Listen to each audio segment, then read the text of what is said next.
Bonjour et bienvenue pour la recette du jour, à savoir le muffin chocolat banane facile. Et j'insiste sur le facile parce que tout le monde va pouvoir faire cette recette. Vous allez le voir, il n'y a aucune difficulté. Donc n'hésitez pas à envoyer le lien à tous vos amis, surtout ceux qui vous sortent à chaque fois des excuses. Ah non, la pâtisserie c'est trop dur, j'y arriverai jamais. Toi tu peux parce que tu as du talent. Ça ne marchera pas ici, parce que comme vous allez voir par la suite, ici on ne va pas vous demander de faire des pièces montées, ni des tours Eiffel en chocolat. On va juste demander de prendre des ingrédients, les balancer dans un bol et mélanger. C'est tout, donc c'est à la portée de tout le monde. À la limite, si vous le ratez, c'est que vous faites vraiment exprès. Au niveau du matériel, ça ne va pas être très compliqué. 2 bols et un batteur, que je vous montre là rapidement. C'est pareil, donc pas besoin d'avoir un matériel ultra sophistiqué, donc c'est pareil pour vos amis là qui vous sortent à chaque fois des excuses. Non mais j'ai pas le robot Kitchen Chouette qui mélange façon et qui fait boule à facettes. Mais les amis, vous pensez qu'au Moyen-Âge ils avaient des robots pour faire les gâteaux ou c'est quoi vos histoires? Donc aujourd'hui pas d'excuses, no limit, just do it. Donc on va pouvoir passer à la recette en elle-même, parce que je pense que vous êtes là pour ça et pas trop pour m'écouter parler. Donc au niveau des ingrédients, donc il nous faudra 3 œufs, une tablette de chocolat pâtissier, 80 g de sucre, 70 g de farine, 140 g de beurre et 2 bananes. Donc la première chose à faire, c'est de préchauffer le four à 200 degrés. Donc il faut savoir qu'un bon préchauffage, c'est entre 10 à 15 minutes. Donc vous pouvez d'ores et déjà commencer à faire chauffer votre four. Donc la deuxième chose à faire, donc on va commencer par prendre notre beurre, ajouter donc le chocolat au morceau et faire fondre le tout au micro-ondes par exemple ou au bain-marie. Mais franchement le plus simple c'est au micro-ondes. Entre 600 et 900 watts et par un coup de 30 secondes et normalement ça devrait être bon. Donc pendant ce temps là on va passer à la suite de la recette. Donc on va prendre les œufs, les verser dans un bol, ajouter le sucre et on va battre pendant à peu près 2-3 minutes. Il faut savoir qu'il faut bien battre les œufs et le sucre, donc mieux ce sera fait, plus le gâteau sera moelleux. Donc comme vous utilisez, n'hésitez pas. Voilà, pour d'autres.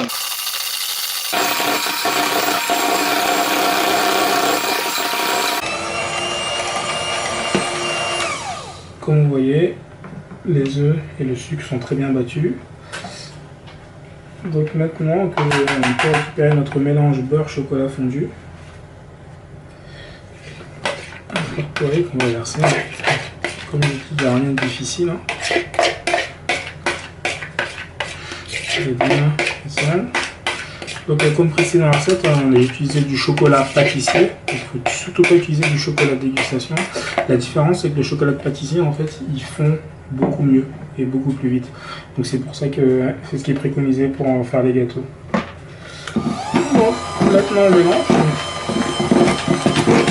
Je vais pas mentir, on va mettre les ingrédients maintenant.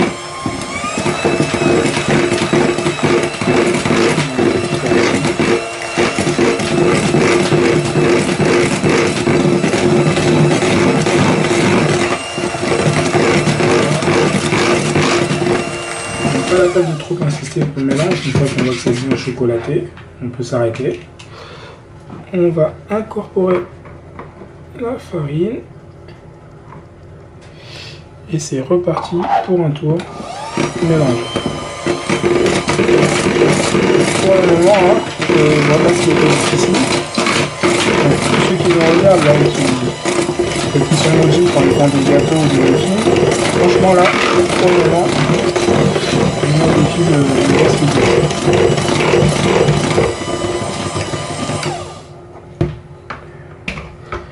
Voilà, et c'est fini. C'est-à-dire que vous pourriez même arrêter la recette là et avoir des muffins. Donc là, on a juste décidé d'avoir la petite option avec les bananes parce que ça fait beaucoup mieux. Mais comme vous voyez, la préparation pour les muffins était très simple. Donc on passe à la suite de la recette. Donc là on arrive à l'étape suivante, donc vous allez disposer des caissettes dans un moule à muffins, comme celui que vous voyez. Moi j'ai un moule à muffins de silicone, mais vous pouvez très bien utiliser un moule à muffins en aluminium, en acier, enfin un rigide, vous m'avez compris. Si vous n'avez pas de moule à muffins, à ce moment-là, ce que vous pouvez faire, c'est acheter des caissettes rigides. Parce que les caissettes que vous voyez là, ce qu'on appelle des caissettes à papier, donc elles sont beaucoup plus souples. Donc il faut un moule à muffins pour les faire tenir dans le four. Les caissettes rigides, en fait, ben, vous versez votre préparation dans la caissette et elle peut aller directement au four, donc pas besoin de moule. Donc comme je vous dis, vraiment, il n'y a pas plus simple et au niveau de tout ce qui est matos, il y a toujours moyen de se débrouiller. Donc alors, comme je le disais, donc là maintenant, la partie suivante, on va disposer en fait à chaque fois la moitié. Donc, comme vous voyez, donc je dispose de la moitié, à chaque fois la pâte dans les caissettes à hauteur de la moitié. Hein.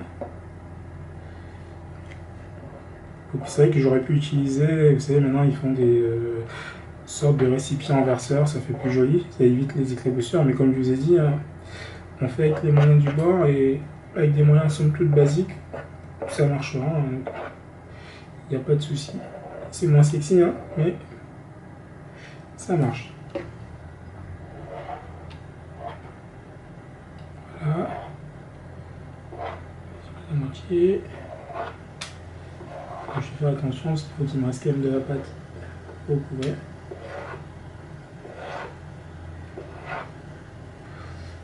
Donc voilà. Donc, à ce stade-là, ce qu'il va falloir faire maintenant, c'est grosso modo, donc, les bananes, vous les coupez en rondelles. Donc plus vous prenez des bananes mûres, mieux c'est.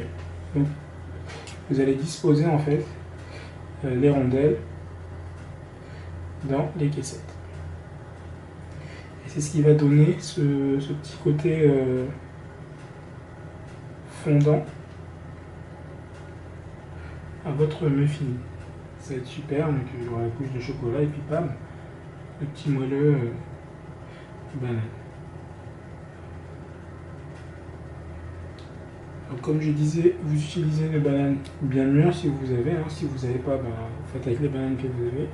Dans le cas où vos bananes soient trop mûres et que vous n'arriviez pas à les couper en rondelles de façon propre, n'hésitez pas à les mettre au frigo, au frais, hein, un petit peu avant la coupe, donc ça vous facilitera la découpe. Donc j'ai fini toute cette partie-là.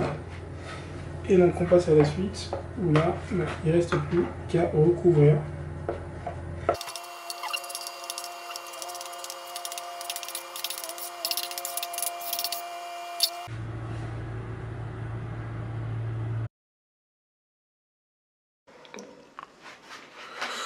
Donc une fois les 15 minutes passées, donc on sort du four. Donc ne soyez pas surpris si vous avez l'impression qu'il y a une texture qui laisse entendre que c'est pas encore bien cuit. C'est pas grave, c'est fait exprès, hein, donc il faut le laisser refroidir à ambiance. Ah, pardon, excusez-moi, je trouve mes mots. Il faut le laisser refroidir à température ambiante. Et après, c'est ce qui va donner en fait ce côté moelleux à vos muffins. Donc c'était tout pour la recette du jour. Donc comme vous l'avez vu, vraiment, c'est pas du tout difficile.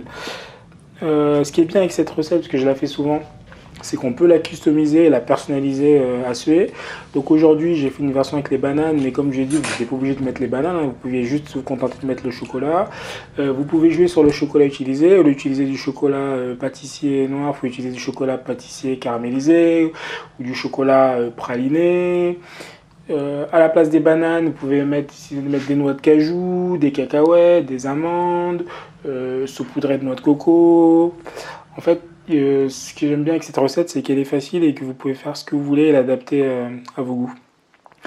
Donc si vous avez aimé la recette du jour, donc n'hésitez pas à laisser un commentaire, même si vous n'avez pas aimé d'ailleurs, faites-moi part de ce qui allait pas dans la vidéo, ça va me permettre de m'améliorer. Et surtout, n'hésitez pas à aller faire un tour sur le site justdoit.com. Donc vous y trouverez plein de recettes, difficultés diverses et variées, mais il y a beaucoup de recettes faciles. Donc allez-y et laissez un commentaire directement sur le site. Voilà, bonne journée, au revoir.